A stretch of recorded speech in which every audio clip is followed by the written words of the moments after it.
Right, good afternoon, Dennis, James. Really good to have you guys here on the Inspire and Connect set. Appreciate you taking your time. Maybe just do a short introduction of the companies and what you guys do. James, we'll start with you. Sure, with pleasure. I'm James OBAROWSKI, CEO of Zembo electric motorcycles. So we are developing a solution for two-wheeled transportation, which is the dominant form of transportation and public transportation in Africa. We provide a mobility solution and platform.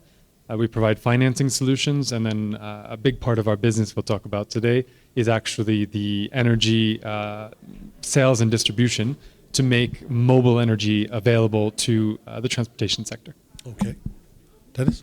Good afternoon. So my name is Dennis KEYA. I'm the regional manager for EDF in Eastern Africa. EDF is one of the world's leading energy companies involved in all aspects in the energy generation, transmission, distribution, and energy services. Great. So let's jump straight in. James, kick off with what you were talking about. Why is that sector more important than increasing more electric vehicles, more going from two-wheeler to four-wheeler to trucks to everything else, where the rest of the world seems to be heading to? But you said your main focus is... Yeah, on two-wheelers. So in the markets that we're in, Uganda is our primary focus right now. But this is true across East Africa. The new four-wheel market is a tiny, tiny percentage. The vast majority is imported used cars that are 8 or more years old. So it's going to be another decade before the EVs that are hitting European, US markets then come onto the used market and can be exported. So it will come, but it's going to come much later. So for the next 10 years, two wheels are dominating. In Kampala, they outnumber four wheels 10 to 1. So this is the sector, and the turnover is very high. They get replaced every 5 years. We're importing over 100,000 every year in Uganda, so the numbers are massive. And so that is the big opportunity to convert. And they're more, I think the big other difference is that two-wheelers are competitive on price basis with fuel today. And that is not the case yet for cars. Dennis, electricity is a major problem in this region. Stable electricity, reasonably priced electricity. Are we ever going to get to that stage where we will have multiple suppliers that will be competitive and we can rely on electricity and you know, to run any kind of electric transformation, you do need stable electricity at some point? Yes, we'll get there, but it's not going to be easy. First of all, before you can discuss prices and whether something's affordable or not, is to make it available. And I think that's where we are trying to make it available to all. That's where you hear what percentage this country is electrified. Kenya talks about being over 75% energy access, but we love to use multiple levels of electrification. So you've seen mini grids in areas that the grid will never get to or will be too expensive to go to. You've seen scenarios where people are using solar home systems and just enough for what actually they need on a daily basis. For us as a company, we're also putting systems for commercial and industrial players where we directly supply them with solar and now going into batteries. So yes, the technology is always improving. It has improved tremendously in the last years.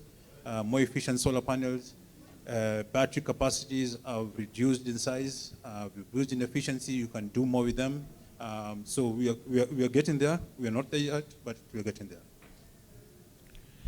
Maybe I can follow up on that. I think there's a big play here. First, I said it was affordable.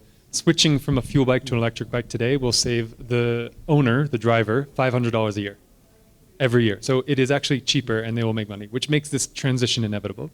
But the power availability is important. We are looking in East Africa. I think we're pretty lucky. Kenya is maybe a little bit, needs to invest a little bit more, but Tanzania, Uganda, we have an excess even of generation. 90+% renewable, so it's already a renewable grid. And you kind of need to make use of that power because these countries are importing fuel. So this is a national interest to reduce foreign exchange demand and switch to electric, which is produced domestically. And I think you wanted to talk a little bit about how this affects the stability of cost, right? Fuel goes up and down with global markets. It can swing wildly. And then governments put a lot of their public fund that could go to building roads or whatever to subsidizing when it goes too high because it affects people directly. But domestic energy from hydropower, from solar, is on long-term contracts. It's very stable. So just by switching, you create more social stability as well as saving all of that foreign exchange because you're generating that capacity locally. But the fact that there is a lack of power that goes to all sort of rural areas, doesn't that affect the transport as well? Because if people buy electric bikes but they can't charge at home, if you can't provide enough battery swapping stations in rural areas, so then they're stuck with that, then how does that expand fast enough? Either of you can take that. No, that is a great question. So the first wave of e-mobility is going to be urban transport. It's an urban solution. However, now once we build enough critical mass there, the batteries after 4 or 5 years go into second life. We retire them from mobility and then they become stationary storage. And I solved Dennis's problem at EDF because he will have a huge supply of very cheap second life batteries that are very, very powerful and efficient locally. You don't have to import them or anything. And we'll have all the expertise to maintain them locally. So I think this already solves part of the problem of the off-grid. And then the second is Zembo started from the solar industry looking for productive use of those mini grids, for example, that have trouble achieving profitability because you don't actually have enough aggregate demand in some of the rural areas. Transport is a solution to that. We're starting the urban areas because the business case is stronger, but then as we mature, we will go there, and then that will build the business case to build more mini grids and more distributed power. Batteries, because again, there's talk, I don't know if it's misinformed, that these batteries are actually more harmful to the environment, as there's no way to get rid of them, no way for them to decompose. You've just mentioned that you will be able to renew these batteries once they've done their life in the electric vehicles. How does that work? And do you see that as a long-term solution? What happens to these batteries? Of course, there could be arguments against each and everything, but I'll just just give you an example. Say in an industry or in a house, and you don't have batteries. What is the solution? A diesel genset, because you need backup. So batteries are providing good backup for renewable energy. Now, you can imagine a genset at night coming in just to power your house. Very inefficient because you have a 10 kVA generator just running 6 bulbs. You can do that with a battery. It only picks the power that it needs at that time, keeps the power for the rest. So efficiency of batteries actually are more environmentally, if you look at it, better. Second, the flexibility of batteries. You can acquire a small battery for a solar home system, a battery for your house, and now we are going to utility scale batteries. So for instance, several countries now are putting up battery backups to allow for more injection of renewable energy, especially the intermittent power such as wind and solar. So right now in Kenya in particular, we have slowed down on some of the intermittent power because it's causing instability in the grid, but batteries will allow you now to do more and be flexible on when you can use the power. You mentioned that governments want to wean away from sort of oil-based product, yet there's a huge amount of revenue that they derive from taxes on fuel and other things. And we know that doesn't necessarily always go into development of fuel levies, so into road maintenance and things like that. So again, how does one balance that equation first of individual greed maybe, or this needs to not wean off and have this really nice clean power that doesn't cost the consumer a huge amount of money? Yeah, I mean, I think at least where we're operating in Uganda, there's a very clear long-term plan, and they're supporting and investing in e-mobility because there's an understanding that it's creating jobs and adding a lot of value in country, whereas the alternative imported fuel and fuel-driven products are not. So they're seeing the bigger picture that actually, in aggregate, they're benefiting.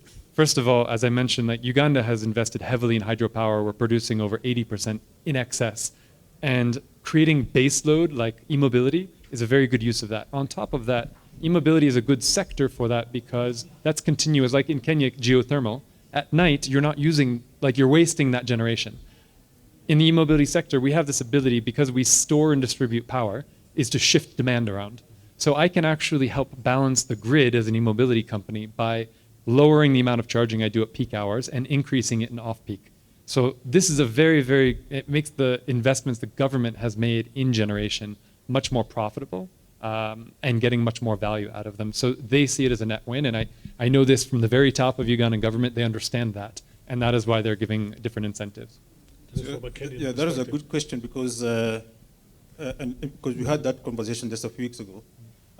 They're going to be losing revenue from taxing fuel.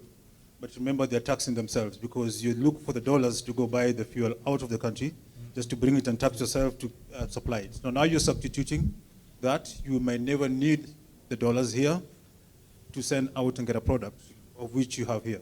You have the sun, you have the wind, and you have the geothermal energy, hydro. So we have all good renewable energy in Eastern Africa that you will consume locally and focus your energy into other more relevant activities. Great, gentlemen, thank you very much. Well, again, would love to continue, but we've run out of time. Really appreciate both of you guys coming on board and continue to inspire and do the wonderful things you're doing. Both of you. Thank you very much. Thank you very much. Thanks.